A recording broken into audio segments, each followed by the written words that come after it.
plentifully irrigated. On the right rose lower spurs of the mountainous pass which extends southward to the sources of the Arkansas River, one of the greatest tributaries of the Missouri. At 12:30, the travelers caught sight for an instant of Fort Halleck, which commands that section, and in a few more hours the Rocky Mountains were crossed. There was reason to hope, then, that no accident would mark their journey through this difficult country. The snow had ceased falling, and the air became crisp and cold. Large birds, frightened by the locomotive, rose and flew off in the distance. No wild beast appeared on the plain. It was a desert in its vast nakedness.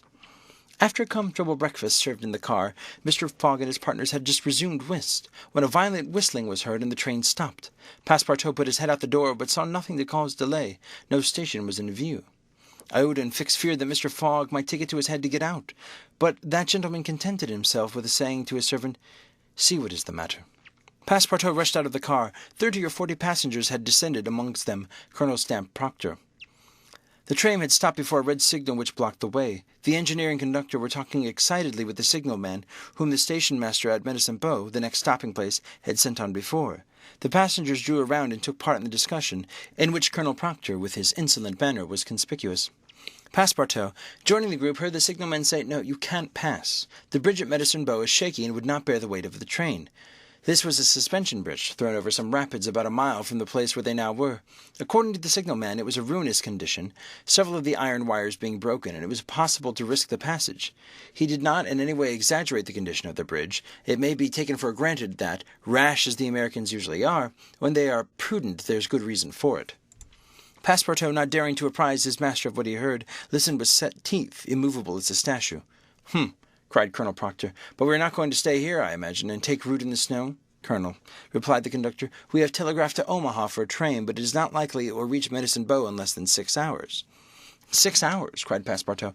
"Certainly," returned the conductor. "Besides, it will take us as long as that to reach Medicine Bow on foot." "But it's only a mile from here," said one of the passengers. "Yes, but it's on the other side of the river." "And can't we cross in a boat?" asked the colonel. "That's impossible. The creek is swelled by the rains. It is a rapid, for we shall have to make a circuit of 10 miles to the north to find a ford."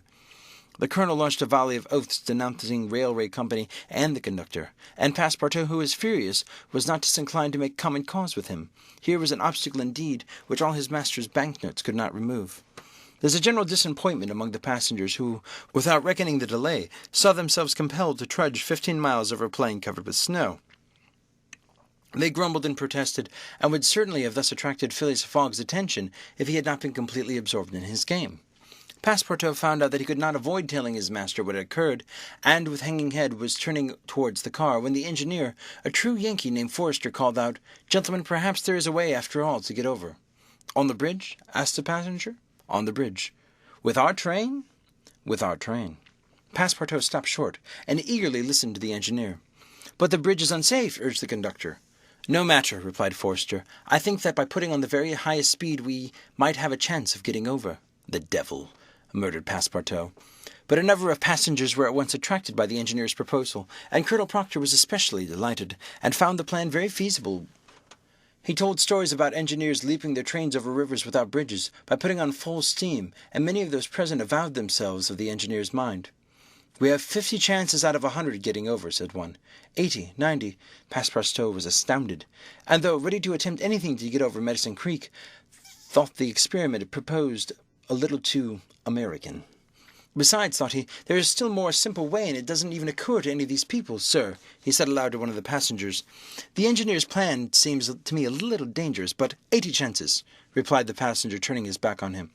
"I know it," said Passepartout, turning to another passenger. "But a simple ideas are no use," returned the American, shrugging his shoulders, "as the engineer assures us that we can pass." "Doubtless," urged Passepartout, "we can pass, but perhaps it would be more prudent—" "What? Prudent?" cried Colonel Proctor, whose words seemed to excite prodigiously.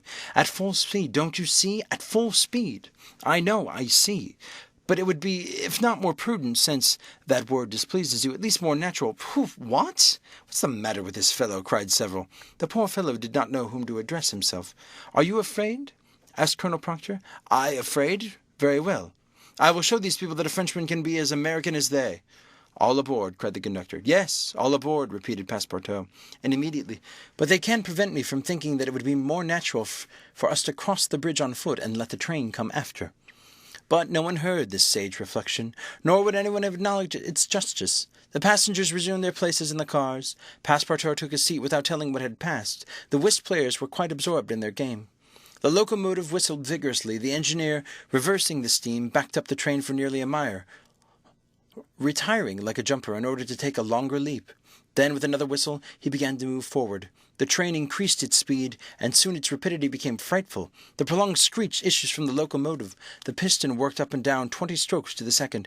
They perceived that the whole train, rushing on the rate of 100 miles an hour, hardly bore up the rails at all.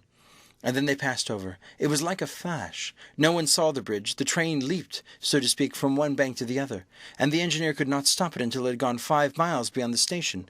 But scarcely had the train passed the river when the bridge, completely ruined, fell with a crash into the rapids of Medicine Bow. End of Chapter 28. Read by David Russell for Lit2Go.